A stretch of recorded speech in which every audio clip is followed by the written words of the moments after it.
You've been lied to about hypnosis your entire life, and it's the reason you're easy to manipulate right now. Everything they taught you about hypnosis is wrong. Most of you have always viewed hypnosis as a mysterious power or urban myth, and no one can blame you for thinking that way.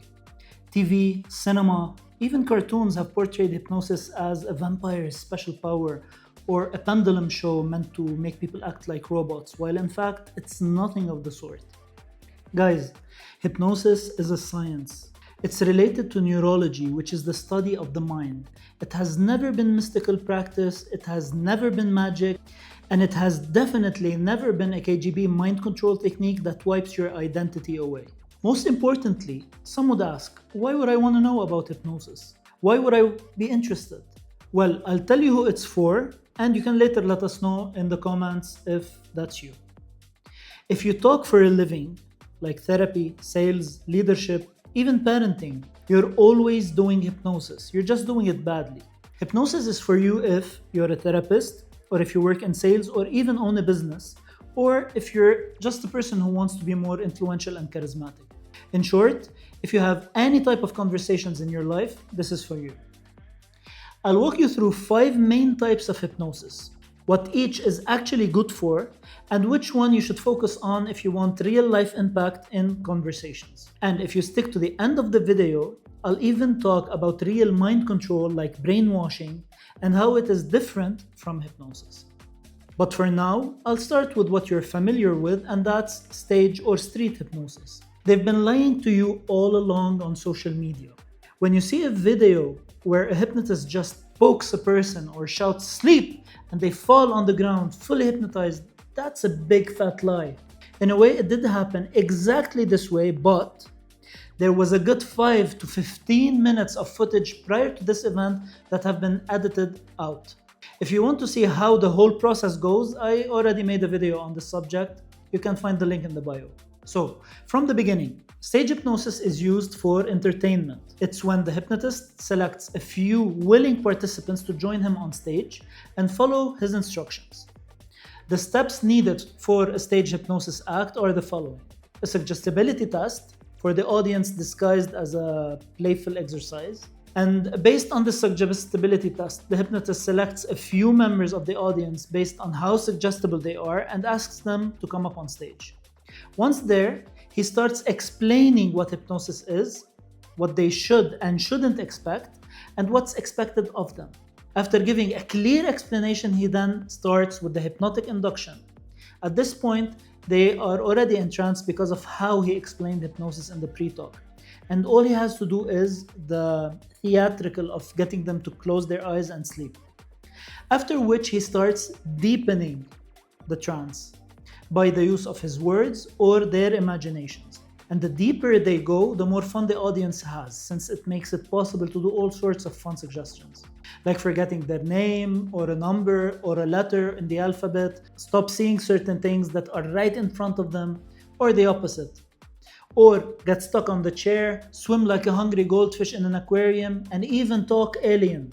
After telling you all this, you now know that in these videos you see, they only filmed the last minute of the induction, which is in my opinion misleading. The problem with stage or street hypnosis is that it creates kind of a fear of being hypnotized in some people. I get things like, please don't make me quack like a duck when you hypnotize me. And I understand that not everyone thinks it's funny to make a joke out of themselves if it doesn't fit the context. The context meaning like a hypnosis entertainment show. So let's rate stage hypnosis on effectiveness in day-to-day life from 1 to 10. And I'll give it a 5 out of 10 just because I think hypnosis is a vast, endless sea of knowledge and power that should be used for more than a circus act and stage hypnosis.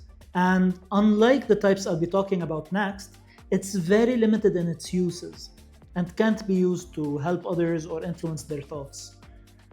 Another type of hypnosis, and this one can either be really good or really dangerous, and it's traditional hypnosis. You must be asking yourselves, in what way can it be dangerous? Well, I'll get there in a bit, but before I do, traditional hypnosis is commonly used in hypnotherapy and rarely does it have other uses. The problem is getting an online hypnotherapy certification can be devastating, and here's why. The wrong certified hypnotherapist can make your problem worse, even while you feel like you're getting better. Anyone can use hypnosis, but not everyone is qualified to heal people using it. And the catastrophe here is that most new age hypnotherapists are using shortcuts. They either only treat the symptoms, which leads to other problems showing, and only a skilled and well-trained hypnotherapist knows how to do a successful hypnotic age regression session to treat the cause. Others are using pills or other substances to make the client more receptive. Recreational methods can be effective, but they're getting paid to do the whole job, not to make mushrooms do their jobs for them. Now, enough about bad practice. What is traditional hypnosis and how does it work? This kind of hypnosis usually depends on an eyes closed, lying down, long session. It starts with a consultation followed by a suggestibility test, like the lemon test, in which the client visualizes the smell and taste of a freshly cut lemon and feels the sour juice on their tongue. And the hypnotist checks the reaction to determine how suggestible they are. Then a hypnotic induction to achieve eye closure, which is very important in traditional hypnosis. Then the trance is deepened with scripts like going down the stairs and going deeper and calmer as you do. And after the desired depth is reached, trance work starts, and it's where the actual therapy happens. When it's done, a post-hypnotic suggestion is given if necessary, and it's when we give suggestions we need them to do after the session, in their day-to-day life. And when all is done, we wake them up feeling refreshed and positively energized. Traditional hypnosis emphasizes greatly on no touching the client no matter what. You'll know why I highlighted this point when I talk about other types of hypnosis. And even though I don't really enjoy using this or doing therapy at all, since I've done my fair share of therapeutic work before I came up with the entrance formula, which we'll cover briefly later on, I have to admit that for therapy, this type is really effective and yields great results. So I'll rate traditional hypnosis on effectiveness as a 5/10 just because it's limited to therapy. Now, on to the next type of hypnosis, and this is where the action starts. Most people walk into the room already hypnotized by their own thoughts. You've been told hypnosis is all about control. But what if one of the most powerful hypnotic influences is when you feel in control? Yet, change happens naturally. Ericksonian hypnosis turns the idea of control inside out.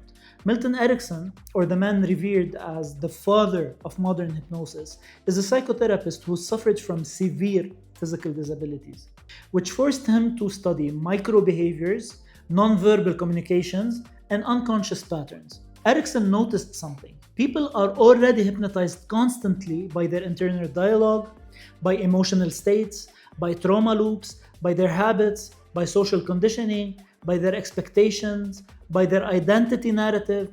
He saw trance as a naturally occurring attentional absorption process, not a performance, not an altered sleep state, not something you induce in them. So whatever the client brings becomes part of the intervention. Doubt? Use it. Fear? Use it. Talking too much? Use it. A true Ericksonian session follows this hidden architecture. 1. Assessment. 2. Find the symptom's positive function. What is it protecting and why it's there? 3. Match representational systems, which are visual, auditory, or kinesthetic. 4. Induction through what is already happening. 5. Indirect suggestions, which are suggestions disguised as possibilities, observations, stories, questions, implications, or discoveries. 6. Presuppositions, which are hidden assumptions inside language. You can use patterns like before, after, as, which, and how soon. 7. Double binds. And it's when you offer two choices, both leading towards the same outcome you want to lead them to. 8. Embedded commands, which are suggestions hidden inside ordinary sentences, for example. And some people, when they already can, click the subscribe button and feel better, knowing they are learning priceless life hacks. The commands are click the subscribe button and feel better. 9. Metaphors. A metaphor's structure should follow this. First, the client's problem, like stuck, afraid to move forward, wants freedom but fears danger. Second comes the metaphor, like a bird in a cage, a ship in harbor, a child learning how to walk. The unconscious mind extracts the lesson without conscious resistance. 10. Nested loops, which are stories opened and left unfinished, then later closed. And it's when you start with the story A, interrupt with the story B, then interrupt with story C. You deliver suggestions inside story C, then you close C, you close story B, and then close story A. 11. Symptom prescription. Sometimes Milton Erickson asked people to do the symptom on purpose, deliberately. Why? Because voluntary control changes the symptom structure. It loses its power. 12. Task assignment. He often gave tasks outside the lesson. These tasks were strategic experiences designed to disrupt the problem pattern. 13. Future pacing. And it's when you talk about the changes they will experience in the future.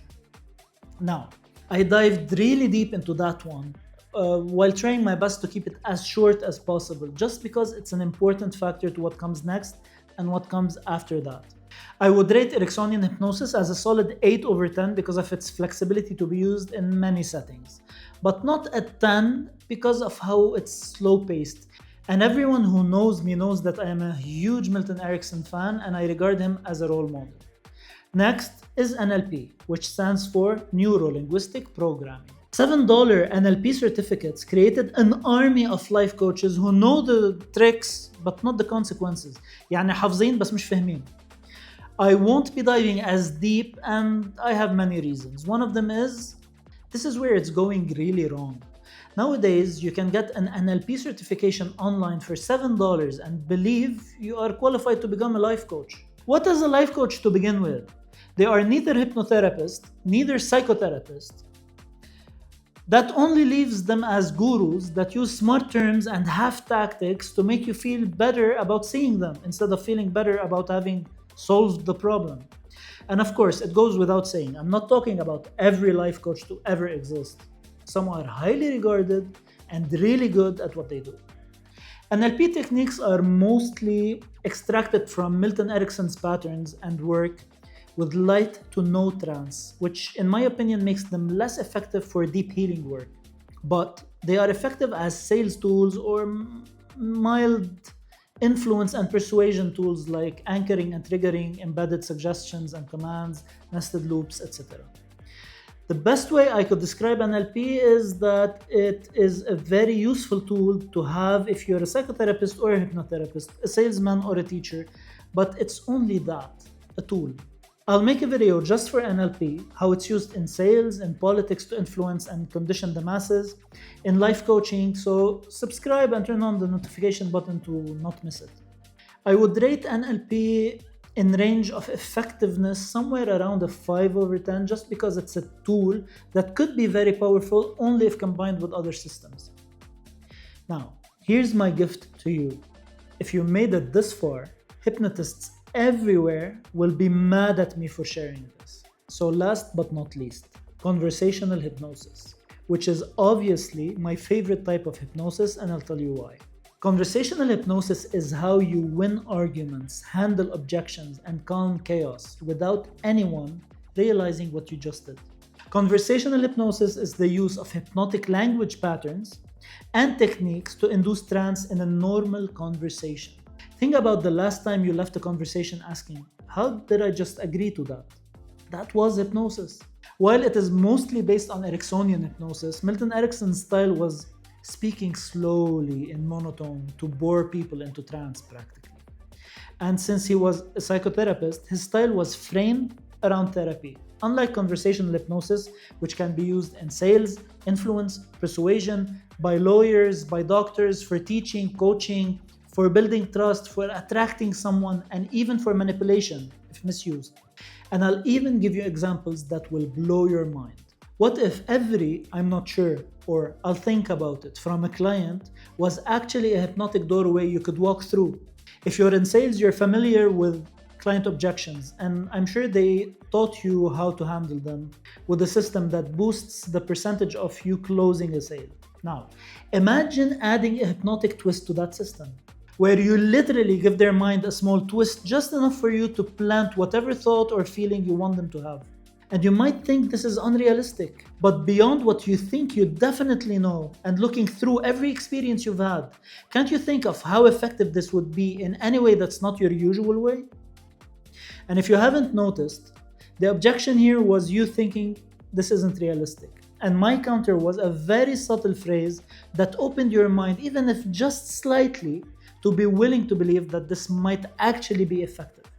And just like that, I avoided letting you lose interest when you made it this far. And you can avoid the same with your client, or even worse, the brutal phone hang up in your face. This is a conversational hypnosis language pattern called the frame shatter method. And I designed it to break the mental frame that keeps the problem alive, or in this case, the objection. And what is an objection if not an argument? And you have those every day, don't you? And wouldn't it be useful if you had a way to win every single argument you had, or get out of one if needed? I once hypnotized a hyper-religious friend in the middle of an argument, and he thanked me after. Other than the frame shatter method I just showed you, many techniques can be used for such situations. For example, not too long ago, I had an intense argument with a hyper-religious friend of mine. He insisted that because I do hypnosis, which he perceived as opposing to God, I couldn't go near a cross or enter a church, as if I was some demonic thing. It was obvious that explaining that hypnosis is a natural, God-made phenomenon, and telling him that prayer itself is a form of hypnotic trance was useless and was only going to bring more heat to the conversation. And this is common with fanatics. They're stuck in a mental state they believe to be the only truth. So I changed the subject immediately and said, remember our last road trip? We had fun, didn't we? At the beginning, we were energetic, laughing, telling jokes, and midway through, we were silently watching the road, waiting to get to our destination. And even then, it was nice how the trees were passing by our window, the gentle breeze sneaking into the car, the soft background music of the radio. And before he knew it, he was there in his mind, fully in trance, without even knowing why. And I continued by saying, even fun can be peaceful from time to time. He nodded yes. Then I echoed, yes, it is peaceful. When you're just observing without thinking, the road, the sky, no thoughts, just an observer. He nodded as he remembered what it felt like. And I said, I wonder if in this state we're in, driving peacefully on the road, just admiring everything around us, I wonder why none of us were bored, even though it was pitch silent, only the engine noise and sound of the tires on the asphalt. He said, because it was so peaceful that he wasn't actually there in that moment. Then I looked him in the eye and said, your mind was open to enjoying peace. It was open to receiving the view. It's open to look at that ride from every perspective and not just your own, right? He was slightly confused and nodded yes. Then I followed with, just as you are not here right now, you're in that car feeling peaceful. And I could see his breathing calm down, his eyes weren't blinking, and his face muscles were so relaxed. And he said, yes. Oh, wait a second. Is this hypnosis? Did you just hypnotize me? I said, yes. And wasn't it wonderfully peaceful to the extent it allowed you to open your mind to a new perspective of looking at it? He said, yeah. And here you go, argument one. I'm proud of that one especially because deeply religious people are the most stubborn usually, and uneducated stubbornness, clinging to an unverifiable subject, isn't easy to get rid of. Because a stubborn mind is a closed one. Only religious stubbornness is adding 10 locks to that door. And you might be asking, how do I use what he just did? I used a mix of storytelling, embedded suggestions, and my personal favorite, hijacking a past trance. The format was a story. The goal was to make his mind remember a moment when it was in a waking trance, And while doing it, suggestions like opening your mind, looking from a different perspective were embedded. Trances you can use are like TV trances, highway hypnosis trances like the one I did, looking at the fire trance. Any situation in which the mind looks absent, like daydreaming, is a trance you can use by describing it vividly and then enter your suggestions or follow up with different techniques. I just gave you 2 examples of techniques from my Entrance Formula course on conversational hypnosis. And once you know the techniques, and once you realize that you are the only one who'll notice they're being used, and that the feeling of awkwardness about using a technique on someone is only in your head and not theirs, you'll find that they are so flexible that you can use them anywhere, anytime, and with anyone. So I'd give conversational hypnosis a 10 out of 10 for its flexibility, efficiency, and the fact that once you know it, it becomes you. So in short, the conclusion is, stage or street hypnosis is for entertainment. Traditional hypnosis is for therapy. Ericksonian hypnosis in itself is for indirect therapy, and NLP is a tool you can use in normal conversations but lacks the efficiency that real trance holds. And finally, conversational hypnosis is for all of the above and beyond, and our clear winner. I really hope you like my content and that my message to spread awareness on this taboo subject is getting across clearly. If it is, subscribe and turn on the notification button for more educational content on hypnosis. And you thought I forgot, didn't you? It's time to deliver on my promise and tell you about mind control and brainwashing. And this might get me cancelled, but I'm a man of my word. So let's talk first about conditioning. The same techniques cults use to rewrite identity are being used on you every time you open social media. You might be familiar with Ivan Pavlov, who was studying digestion in dogs. He noticed that dogs didn't only salivate when food touched the mouth. They started salivating before the food arrived. For example, when they saw the lab assistant who usually fed them. So he tested it. At first, food led to dog salivating. Then, Pavlov paired a bell's sound with food. And eventually, the dogs started to salivate on the sound of the bell even without food present. This is classical conditioning. And when it's used with you as the bell that triggers certain emotions as the salivation in someone, it transforms into brainwashing. You see, unlike normal conditioning, brainwashing usually combines 1. Emotional association, and it's when the person is repeatedly exposed to an idea while feeling fear, guilt, relief, belonging, admiration, or dependency. 2. Reward and punishment, which is when you get rewarded for the right thoughts and punished for the wrong ones. Rewards can be praise, approval, affection, forgiveness, etc. And punishments can be shame, fear, rejection, guilt, and even physical torture. 3. Repetition, and it's because one exposure rarely changes someone deeply. Repetition does. That is why slogans, chants, repeated phrases, daily teachings, repeated emotional stories, and constant messaging are powerful. The brain starts treating repeated ideas as familiar, and familiar often feels true. This is where people get really stupid. They think, I believe this because I thought about it deeply. Often no, they believe it because they heard it 500 times while emotionally activated. 4. Confusion and dependency. Brainwashing often creates confusion first, then offers one simple explanation. The pattern is break certainty, then create anxiety, then offer the person or yourself or your concept as the solution. That is why cults or abusive partners, extremist groups, and manipulative sales environments often make people doubt their own perception.